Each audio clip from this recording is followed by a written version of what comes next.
A massive German shepherd was trapped. His head stuck between cold iron bars, panic in his eyes, blood on his neck. Neighbors tried everything. Nothing worked. Then out of nowhere, an 18-month-old toddler crawled through the grass bottle in hand, completely unaware of the danger, and did something no adult could. What happened next left the entire neighborhood speechless.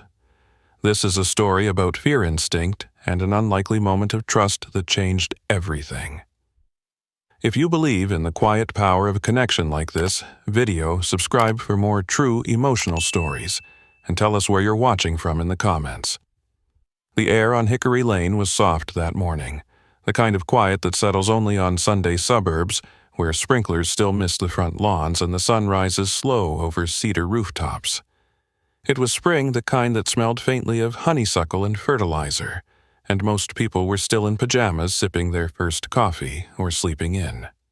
By 8:04 a.m., the street had only one sign of life: a teenage girl jogging past house number 412, earbuds and ponytail bouncing rhythmically.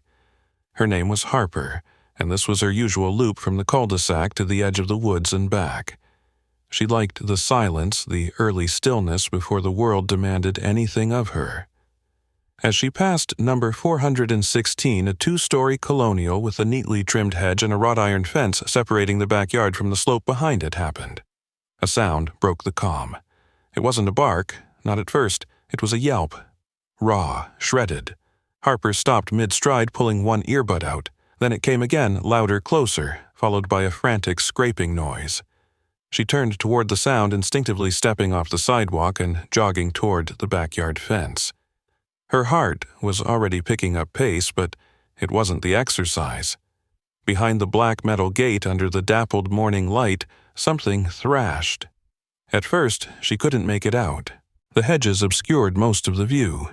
She ducked, then saw it a large German shepherd, tan and black. His head jammed tight between two iron bars. His body heaved as he struggled, claws digging into the dirt, teeth flashing not in aggression but desperation. Harper's breath caught. She didn't know the dog, but it didn't matter. He was in pain, terrified. The fur around his neck was damp, maybe with saliva, maybe blood. She stepped closer, her voice shaky but soft. Hey, it's okay, don't move too much." The dog growled reflexively, eyes wide and white with panic, but he didn't snap.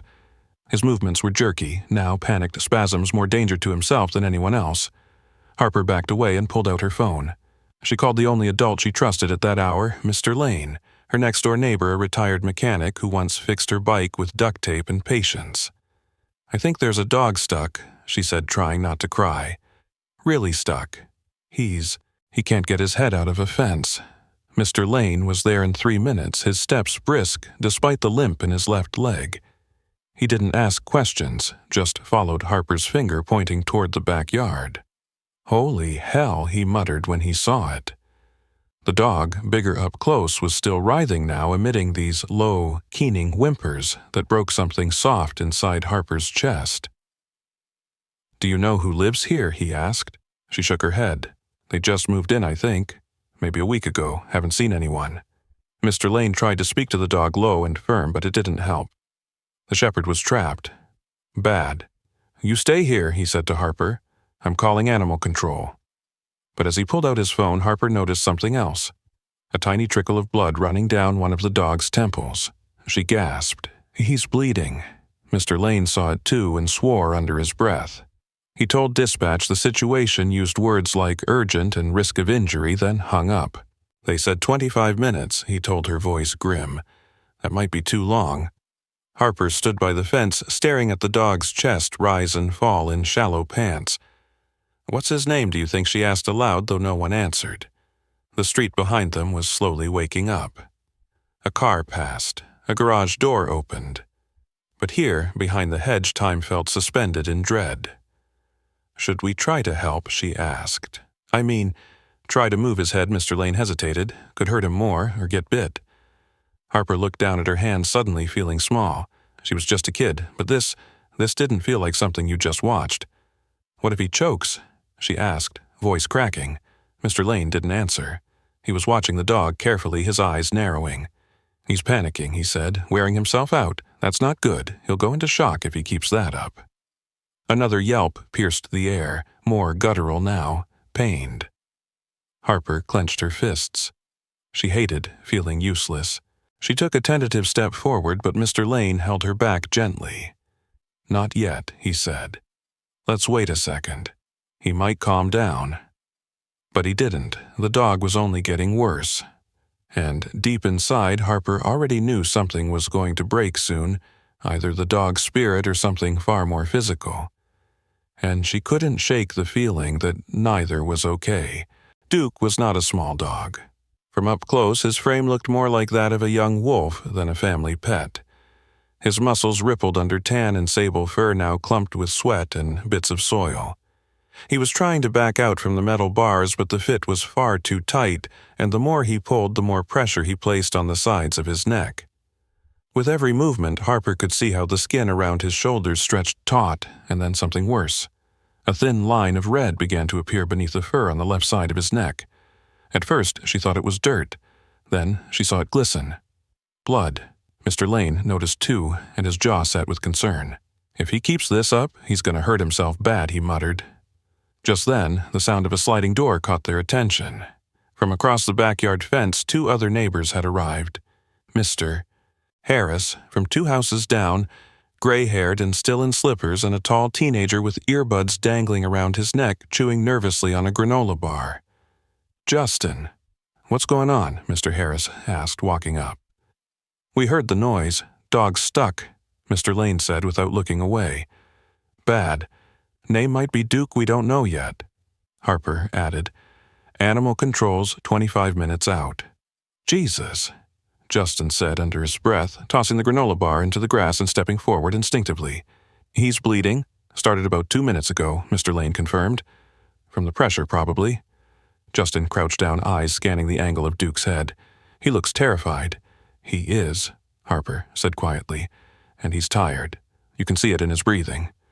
Duke was panting in short, ragged bursts, sides heaving as his strength dwindled. His tongue was dry at the edges, tinged bluish-pink, and his tail, once wagging, now lay limp in the dirt. Mr. Harris approached slowly, hands out in a calming gesture. "Easy, boy. We're going to help you okay." But the second he got within 3 feet, Duke let out a growl so low and so visceral it stopped everyone cold. It wasn't theatrical. It was a warning, born of panic. He bared his teeth. Lips peeled back, the guttural sound vibrating in his chest. "Whoa, okay," Mr. Harris said, backing off quickly. Justin tried the same, coming in from the opposite side. "Duke, hey Duke, it's all right. You're okay." But as soon as Duke caught movement in his peripheral vision, he snapped his head to the right, yanking his neck harder into the bars, and let out another warning snarl. This one cracked with pain. "He's reacting to anything that moves," Mr. Harris said. "This isn't fear. This is full-on survival mode." Mr. Lane nodded grimly. "And he doesn't trust us." "Who does he trust?" Then Harper whispered more to herself than to anyone else. Duke was now trembling. The blood had turned from a trickle into a slow drip. Harper counted 3 distinct drops staining the concrete under him. Justin stood up, brushing dirt from his jeans. "We can't just watch him bleed out." "We can't risk touching him either," Mr. Harris countered. "He's strong enough to break a wrist if he bites. He's not going to last 25 more minutes like this," Justin snapped. Harper didn't answer.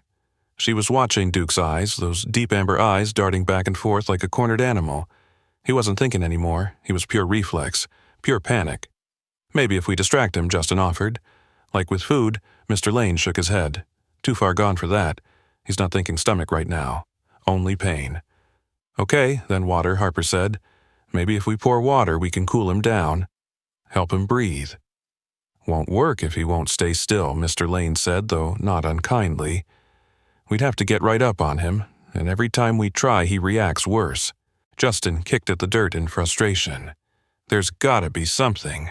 Mr. Harris looked toward the house, then the side gate. "Still no sign of the owners." "None," Harper said. "Mailbox still has flyers from last week. Maybe they're away. Duke let out another high-pitched yelp that shattered the brief silence.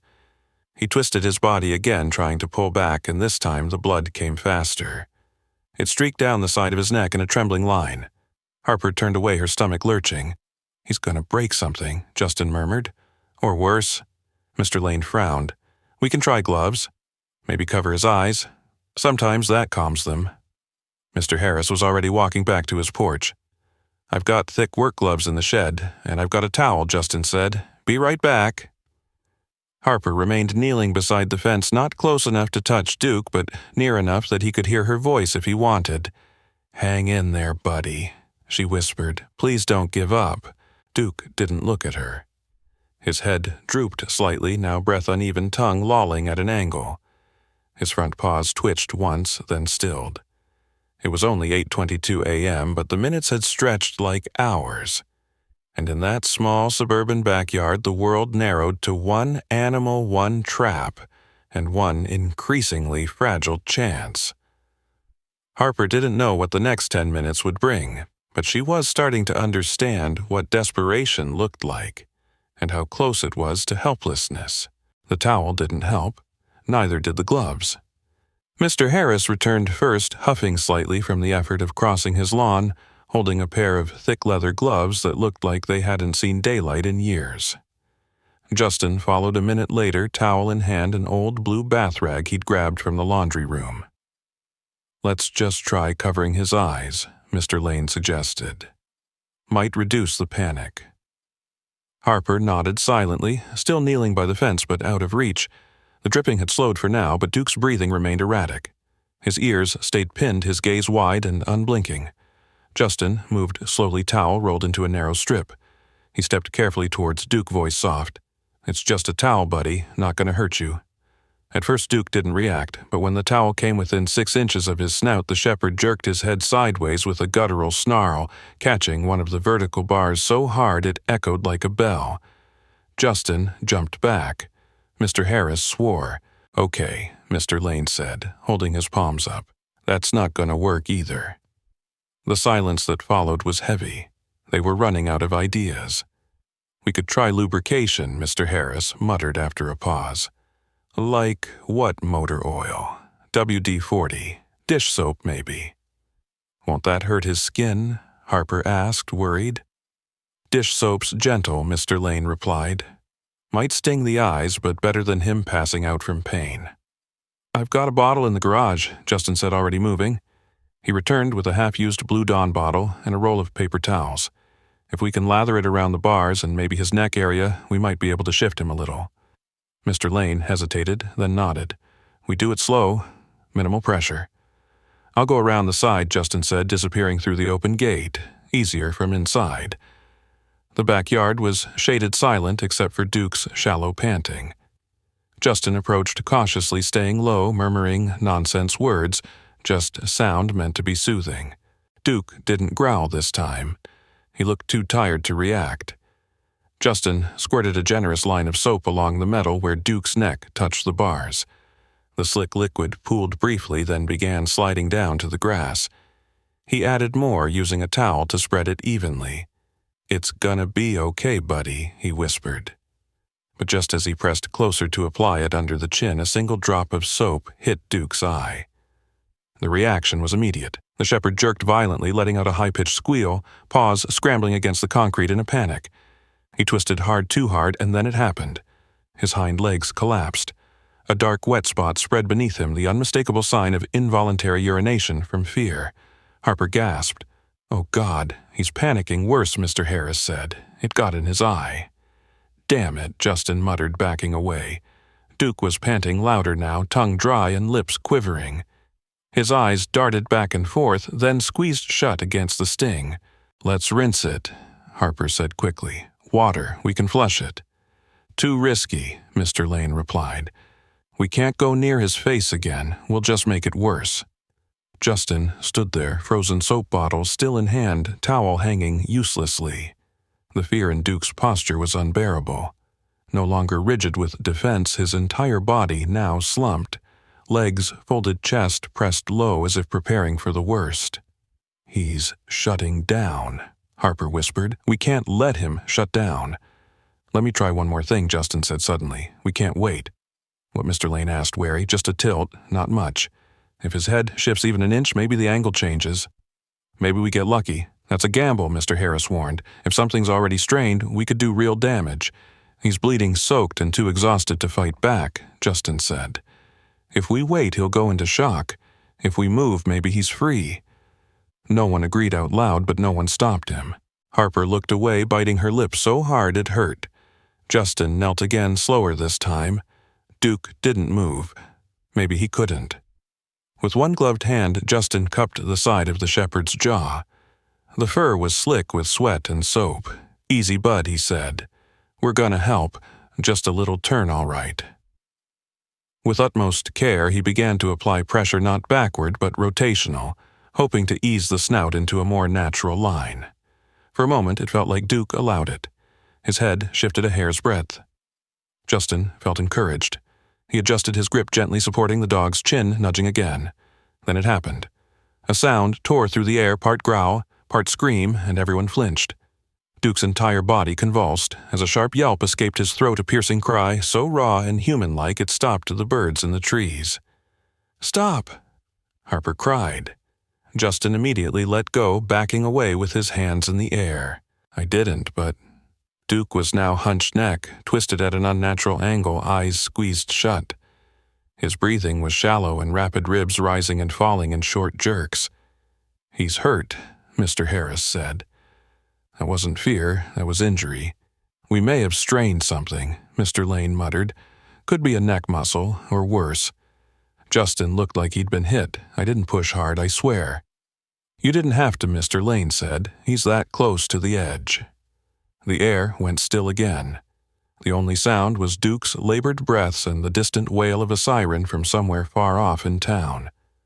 Harper reached through the fence just enough to rest her fingers on the grass. She didn't speak. Duke didn't move. And for a moment, no one dared to try anything else. Mr. Lane pressed redial on his phone with trembling fingers, pacing a few feet from the gate, his free hand rubbing the back of his neck as if trying to knead away frustration.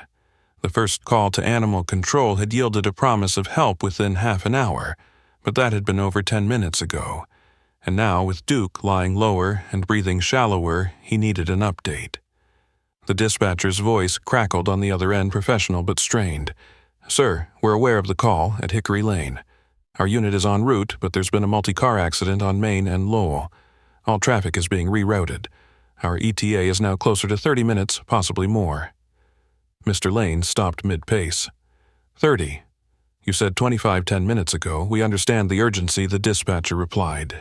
"But we're covering multiple incidents this morning. I'll mark it again as priority." He hung up without a word, sliding the phone into his back pocket and walking slowly back toward the group. "Traffic jam near Main," he said grimly. "They're stuck. Could be another half hour." No one spoke. Mr. Harris looked down at his shoes, arms crossed over his chest, the gloves still on but now useless. Justin remained crouched near the fence but not reaching any more.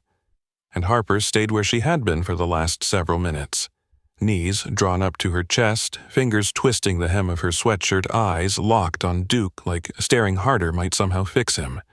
The dog had not moved since the last attempt. His body lay curled tightly now, spine arched subtly from the pressure on his neck, eyes half-lidded and unfocused. His breath came in uneven bursts and the twitch in his hind leg had stopped altogether. He wasn't growling anymore. He wasn't fighting, and that terrified them more than anything. "He's fading," Harper said softly. Mr. Lane didn't argue. "Shock," Mr. Harris muttered. "It's setting in." Justin stood and took a few unsteady steps back, running a hand through his hair. "I didn't mean to hurt him," he said again, more to himself than to anyone else. "I was trying to help." "We know," Mr. Lane replied, "but we can't try anything else. One wrong move now and we're not talking injury, we're talking loss." Silence folded over them like a heavy quilt. A wind passed through the trees behind the yard, rustling the leaves but doing little to ease the thick weight in the air. Somewhere down the block a car door slammed. A sprinkler hissed on across the street. The world was still turning indifferent to the crisis unfolding here. What if we just cut the bars? Harper suggested quietly. A saw or something. They're just iron, right? It'd take too long, Mr. Lane answered. Even with power tools at thickness, it's not going to happen fast. And the vibration alone could panic him again. So we just wait. Justin asked, his voice rising. Wait while he suffers, yes? Mister, Harris said flatly, because at this point doing nothing might hurt him less than doing something. The words sat like stone in their chests. Harper wanted to scream. Justin turned away, walking in a slow, angry circle. This is messed up, he muttered. This is beyond messed up. Duke let out a sound, then not a bark, not even a whimper, just a soft exhale that sounded eerily close to surrender. His eyes fluttered once, and his chest rose in a slow, uneven rhythm. Harper crawled closer to the fence again, not to reach but to be near. I'm still here, she whispered. I'm not going anywhere, okay? Duke didn't react. Mr. Lane moved to stand behind her, his expression unreadable. Sometimes, he said quietly, the body shuts down to protect itself. Maybe that's what's happening now. Maybe he's just letting go of the panic. He shouldn't have to, Harper whispered. He didn't do anything wrong. No, Mr. Lane agreed. He didn't. Time slowed again. They checked their watches. 15 minutes passed, then 5 more. Still no sirens. Still no help.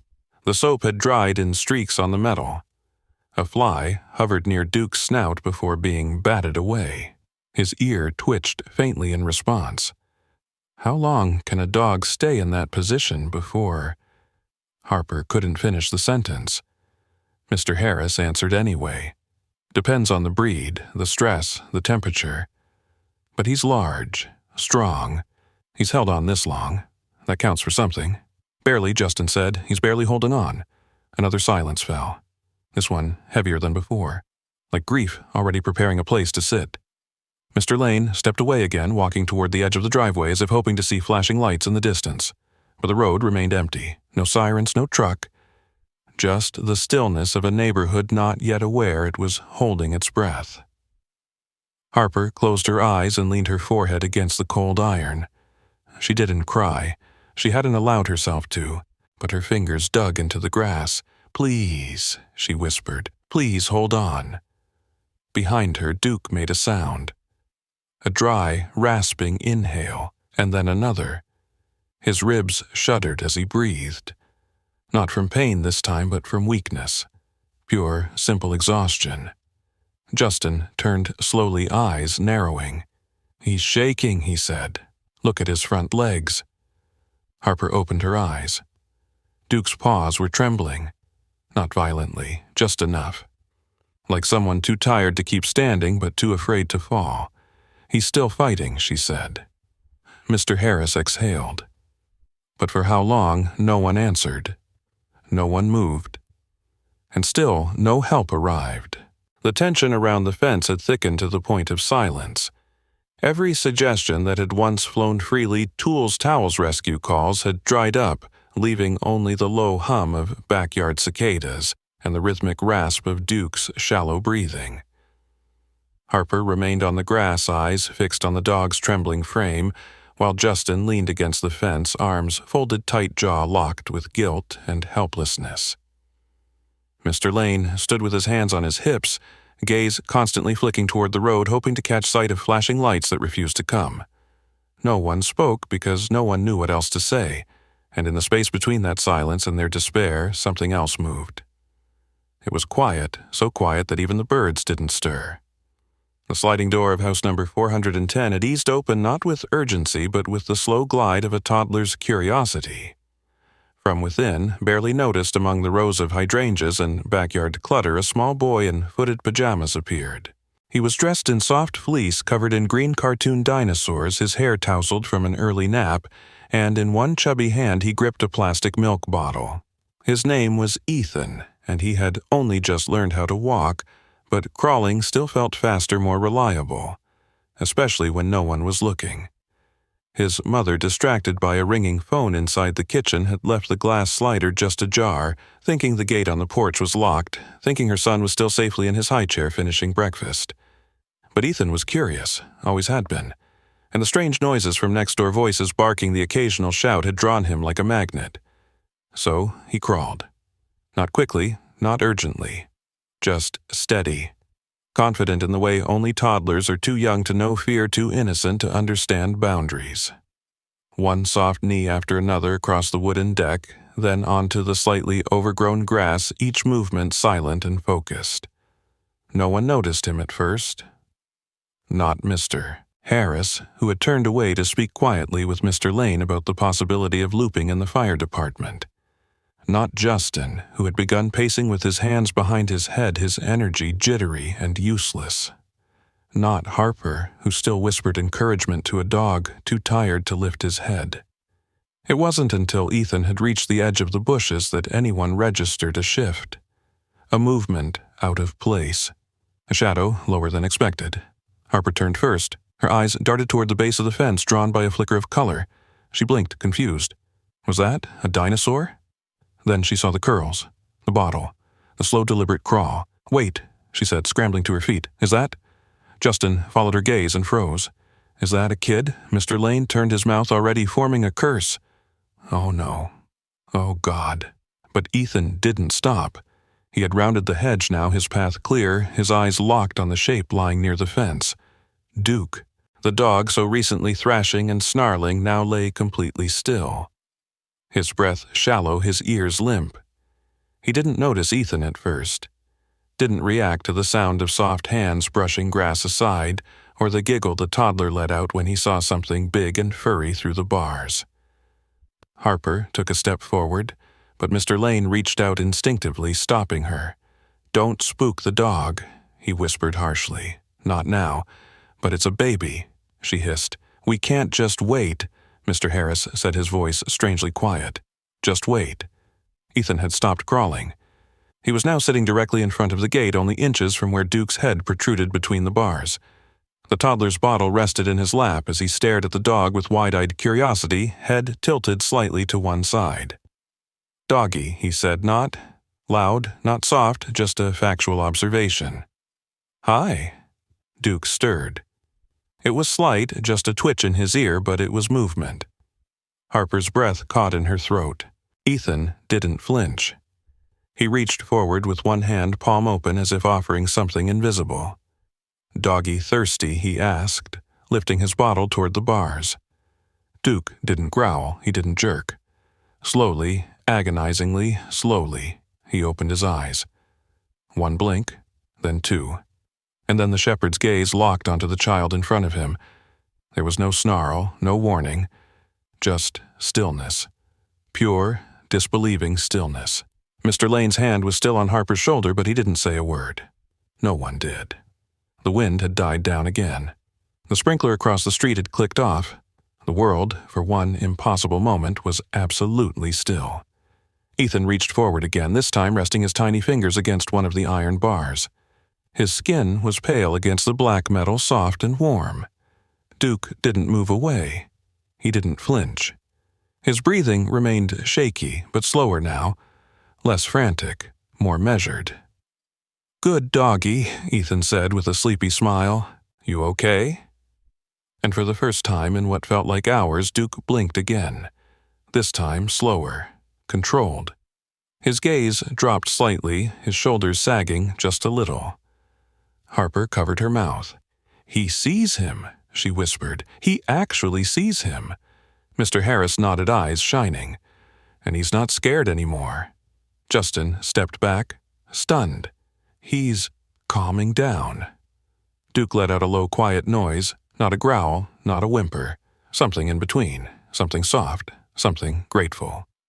Ethan, oblivious to the quiet miracle unfolding, giggled again. Doggy knows funny, he said, pressing his palm gently to Duke's snout. Duke didn't move, didn't flinch. He let the child touch him, just sat there, as if the very presence of Ethan had pulled him from the edge of something dark, and no one watching could explain it.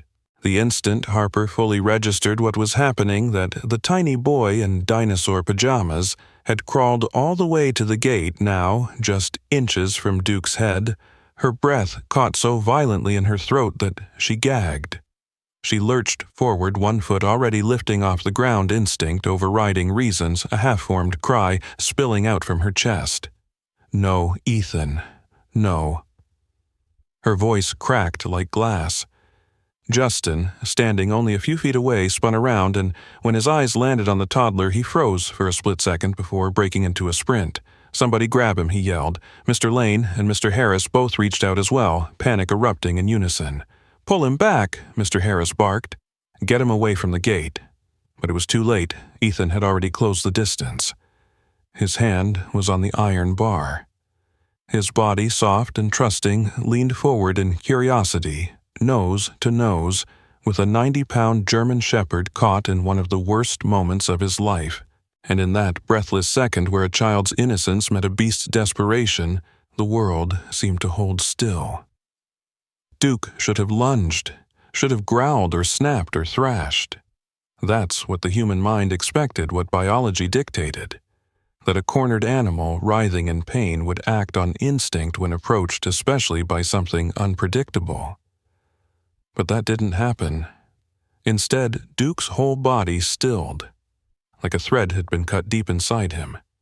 Like the panic that had ruled him for nearly an hour was suddenly pulled back, sealed off. His wild eyes, which had darted and rolled and trembled under waves of agony, shifted toward the boy, and softened. Harper saw it happen. She'd been staring at Duke's face the entire time, and what she witnessed then would stay etched in her for the rest of her life, the moment when an animal, at the edge of survival, chose stillness over fear. His gaze locked on Ethan's face, not just glanced, but held, and in that connection something deeper passed between them. Not comprehension, not language, just recognition. The kind that bypasses thought, the kind only souls understand. Ethan didn't hesitate. With the same casual confidence that led him to chase shadows across his backyard, he pressed his tiny hand to Duke's snout. The shepherd didn't flinch, didn't twitch. His ears, once folded back in agony, lifted slightly, his shoulders lowered a fraction, and then, God help them, he exhaled. Slowly, like something inside him had cracked open and let go. A shaky breath, thick with fatigue and surrender, spilled from Duke's chest as he closed his eyes for the first time since he'd gotten stuck. Justin had stopped mid-step. Mr. Lane's hands hung frozen at his sides. Harper sank to her knees, overwhelmed by the sheer surreal gentleness of it all. No one moved. No one dared. "He's not scared, mister." Harris whispered, eyes wide with disbelief. "He should be, but he's not." Duke's body, once locked in muscle, and instinct looked smaller, now softer, as if the child's presence had taken the edges off his panic. Ethan giggled the sound light and unburdened, and leaned in so close his forehead nearly brushed the bars. His fingers, sticky from milk, reached under and touched Duke's wet fur. "Hi, doggy," he said in his high baby voice. "You tired, Duke? Didn't react like an animal in pain?" He responded like a creature who had finally found quiet.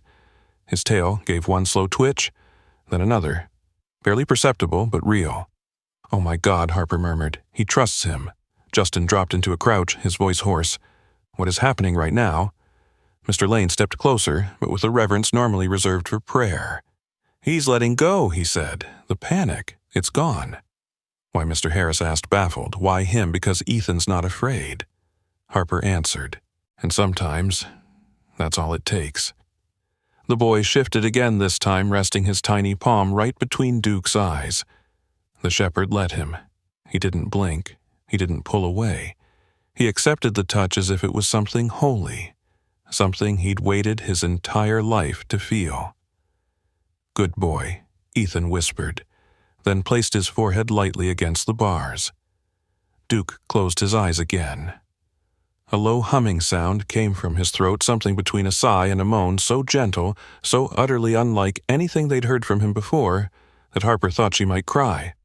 She wiped at her cheek without realizing tears had fallen. He was waiting for someone, she said mostly to herself. He just didn't know who.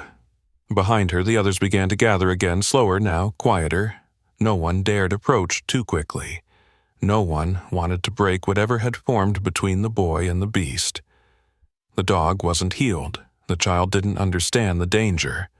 And yet, for one impossible moment, They fit. Two fragile lives in one quiet breath suspended between fear and trust. Duke, once wild with survival instinct, had allowed his body to soften, and Ethan, too young to understand what fear meant, had offered him the one thing none of the adults could: unfiltered, unconditional presence. Ethan's small frame had settled beside the iron fence as naturally as if he belonged there, as if this space so heavy with fear and failure minutes before was now his playground. His bottle rested by his side forgotten, while his tiny hand continued to trace invisible lines on the air just inches from Duke's worn, weathered snout. Duke, for his part, remained still, not out of defeat this time, but in a kind of reverent peace. His ears, though still drooped no longer, lay flattened in terror. His breathing had steadied. Still shallow, still slow, but consistent, no longer the panicked heaving of a creature drowning in his own body. Ethan leaned in closer, placing his free hand gently on the bar. Then, with the casual bravery only a child could possess, he extended one finger and brushed it against Duke's nose. The contact was feather-light. A single second, no more. But it shifted everything. Duke didn't flinch. He didn't jerk back or growl or tremble. Instead, he exhaled a long, shaking sigh that came from somewhere deep inside. His eyes closed. Not tightly, not in pain, but in release. The muscles around his face softened, his jaws unclenched. That sigh carried something primal, something vulnerable like a door creaking open after being locked too long. Everyone watching felt it. Harper, who had been on her knees behind the fence for nearly an hour, drew a shaky breath of her own. "Did you see that?" she whispered. Let it go. He trusts him," Justin said, voice low in awe. "He actually trusts the kid." Duke's shoulders slumped further, and for the first time his body seemed to mold itself to the ground instead of bracing against it. His paws, once rigid, spread out in front of him like he was finally letting gravity win. Ethan giggled softly again, not noticing the miracle he was causing. His tiny hand continued resting gently against the metal bar, occasionally lifting to wave or point his toddler babble incomprehensible, but full of cheerful tones. "Doggy sleepy?" he asked, voice high and innocent. "Sleep, doggy. You tired?" And with each word, Duke remained still calm. His tail didn't wag, but it lay slack, relaxed, no longer trembling. "I can't believe it," Harper murmured. "He's calming the dog. Not just soothing him, he's grounding him." From behind them, the patio door of house 410 slammed open. A woman's voice, frantic and sharp, broke through the spell. "Ethan, Ethan!" She rushed forward, barefoot and wide-eyed arms already stretching out as she crossed the grass. "Oh my God, Ethan, get away from there!" "Wait," Mr. Harris stepped forward, intercepting her. He held one hand up, voice firm but low. "Stop right there." What she gasped. "That dog, he's stuck, he's dangerous." "No," Harris said, locking eyes with her. "That child is the only reason that dog hasn't collapsed." "But he could snap." "He won't," Harris said gently. "Not now. Look at them." The woman froze. She looked past him to the scene in front of her toddler son sitting inches from a German shepherd's battered, bleeding face, and yet everything about the moment radiated stillness. Peace. He walked into this chaos and made it quiet. Mr. Harris continued. "We don't understand it. We don't need to, but we can't break it." The mother's breath hitched. "He's just a baby." "Exactly," Harris said. "And that's what Duke needed." The name startled her. "You know the dog," No Harper said from beside the gate. "But it feels like his name, doesn't it?" The mother, still torn between maternal fear and the strange calm before her, dropped to her knees a few feet away, hands clenched but unmoving. "Ethan," she called softly. "Baby, come back, please." Ethan didn't even look up. His focus was entirely on Duke, whose chest continued to rise and fall in soft, labored waves. "Doggy nice," Ethan said. "Doggy good boy." Duke twitched slightly, not in fear, but in something that almost resembled gratitude. His eyes stayed closed. Another sigh escaped him, this one deeper, more solid. "He's not in panic anymore," Justin said. "It's like—" The kid reset him. "He's not just calm," Mr. Lane said, stepping in. "He's waiting." Harper furrowed her brow. Waiting for what? For the rest of us, he said, to catch up, to get it. Duke's face, despite the dried soap and patches of blood near his neck, looked different now. Gentler. There was no fight left in him, but neither was there surrender. There was presence, acceptance, the kind that only happens when someone knows they're finally seen.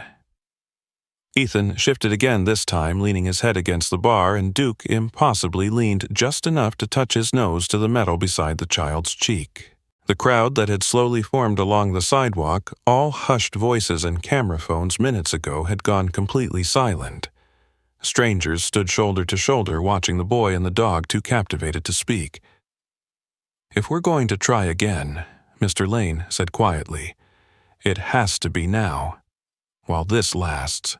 Harper nodded, heart-pounding. "We need to move fast." Justin swallowed hard. "No tools, no noise. We do this slow." "Real slow," Mr. Harris agreed. Ethan giggled again, pressing his hand once more to the bar. "Hi, doggy." Duke didn't move, just breathed, just waited. The moment had thinned to a thread delicate and trembling as everyone surrounding the backyard held their collective breath. Duke's body remained motionless, his breathing measured slow, still shallow, but calm. Ethan stayed tucked against the gate, his forehead resting near the metal, one tiny hand resting gently on the bar thumb, absently brushing the cool surface. Harper didn't speak. Mr. Lane didn't blink. And Justin, crouched just 2 feet away, knelt motionless, fingers curling into the soft dirt, trying to anchor himself for what he was about to do. "It's now," Mr. Lane said in a whisper only Justin could hear. "If you're going to try again, do it now." No sudden moves, Harper added, not lifting her eyes from Duke. No surprises. Justin gave the smallest of nods and began to crawl forward, inch by inch, moving not like a rescuer but like something part of the ground itself. He kept his eyes low, his voice soft. "Hey, Duke, it's me again." The dog didn't react. No flick of the ear, no tightening of muscles. But the fact that he didn't flinch was progress. When Justin got close enough to reach the gate, he paused, watching Duke's ribs rise and fall. "You're doing great," he said gently. "Just stay with me, all right." He extended one hand gloved again and placed it near Duke's neck, not touching, just letting the air between them acknowledge the presence. Still, Duke didn't resist. His eyes remained closed, as if the energy in the boy beside him had cast a protective barrier around everything. Ethan let out a tiny curious hum, but didn't move otherwise. Encouraged by the stillness, Justin slowly, cautiously slid his fingers to the edge of Duke's neck. The soap had dried, making the fur stiff, but he felt the warmth beneath.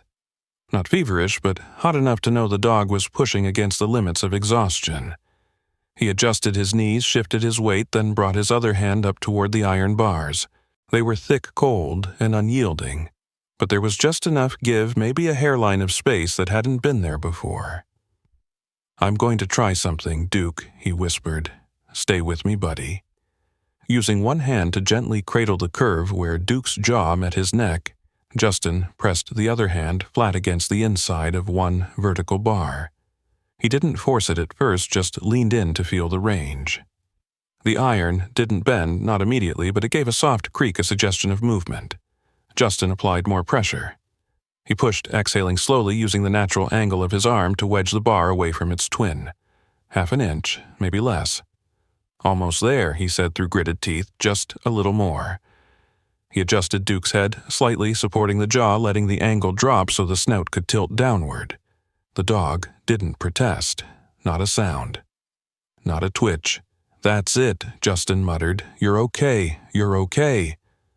And then Ethan clapped, twice, sharp little pops of sound that echoed through the silence like firecrackers in a chapel. Everyone tensed. Harper's heart stopped. Mr. Lane reached instinctively toward the gate. But Duke moved. He didn't snap or growl, he didn't bolt. He tilted his head, just slightly, but enough. Enough for the snout to clear the inner curve of the bar. Enough for his ears to pass. Enough for his shoulders sagging with tension to find a new angle. And then, with one final labored shimmy, Duke slipped through. At first, no one reacted. No one could believe it had happened. Duke stumbled forward, all four paws suddenly on the same side of the fence. He swayed legs, shaky body coated in dirt, fur matted with dried soap and blood. But he was free. He's out. Justin breathed, eyes wide. Oh my God, he's actually out. Duke didn't run, didn't bark.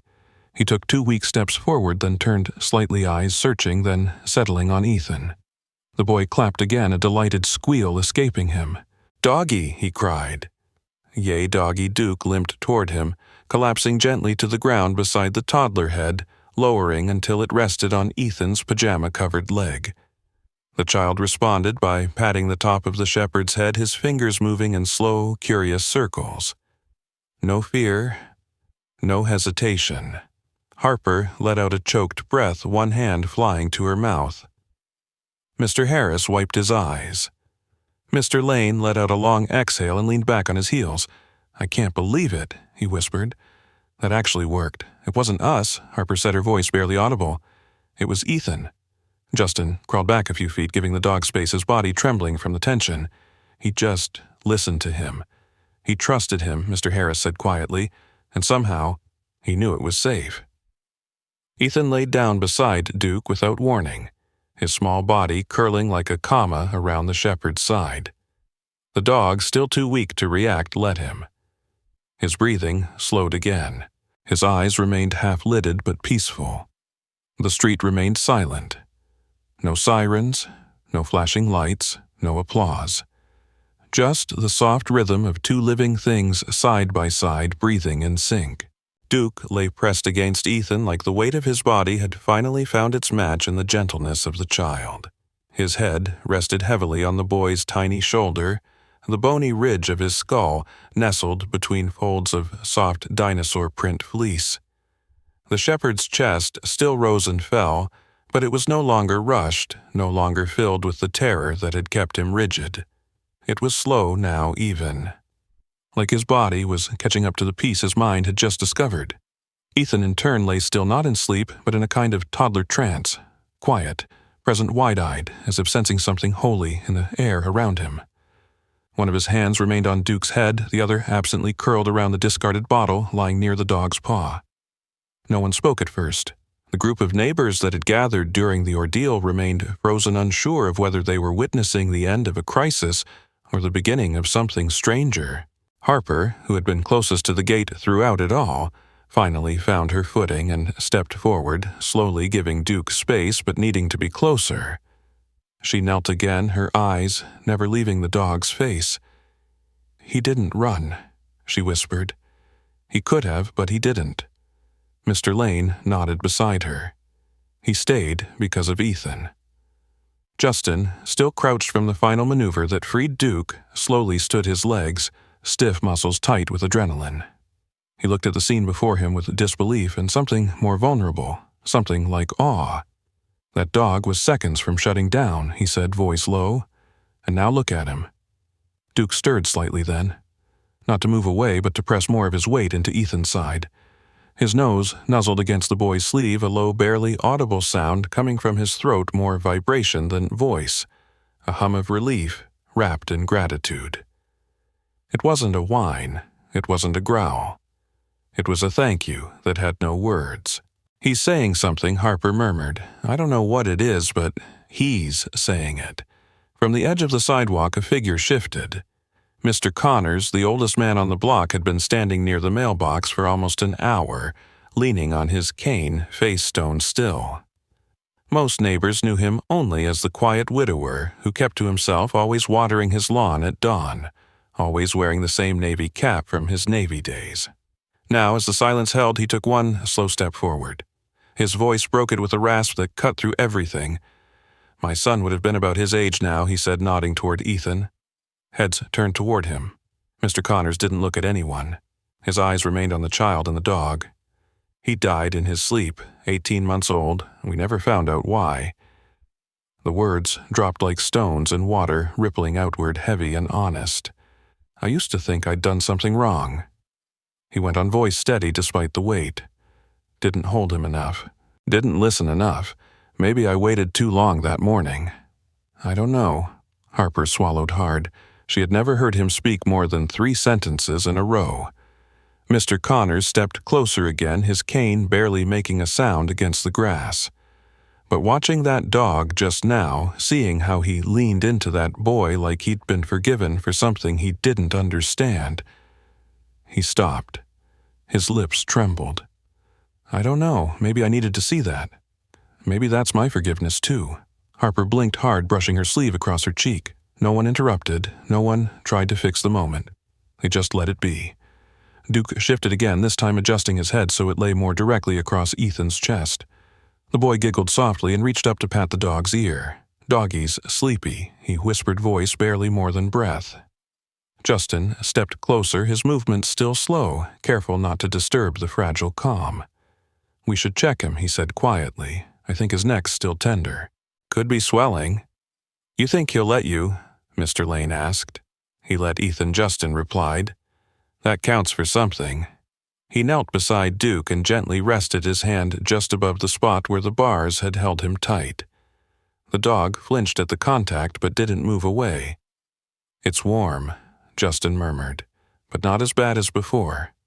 He looked to Harper. We might be able to bandage him now. Carefully. She nodded, wiping her eyes and pulling the first aid kit they'd left nearby. Behind them, the neighbors had begun to drift closer, not crowding but easing forward, drawn by the strange hush that had settled over everything. Phones were lowered. No one recorded now. It didn't feel like something to capture. It felt like something to remember. Mr. Connors remained where he stood, eyes still on Duke and Ethan, his shoulders no longer stiff with grief but softened. I think I just needed to see someone be gentle, he said softly. Something real, something not scared. Duke let out another soft exhale, deeper this time, and for a moment the only sound was the quiet rustle of the wind through the trees, like even the world was breathing out. Ethan shifted slightly in his sleep, his fingers tightening in Duke's fur, and the dog, battered and exhausted, stayed exactly where he was. The quiet that followed Duke's rescue didn't dissolve quickly. It lingered in the neighborhood like a warm mist, softening the sharp edges of the day, settling over every porch and backyard in its wake. People didn't return immediately to their routines. They lingered longer on sidewalks. They greeted each other differently.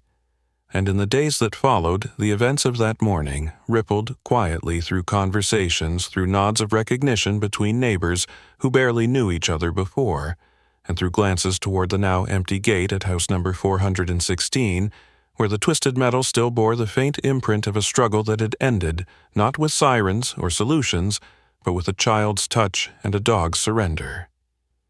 It was the day after the rescue when Ethan's parents finally sat with Harper and Justin on their porch mugs of lukewarm coffee.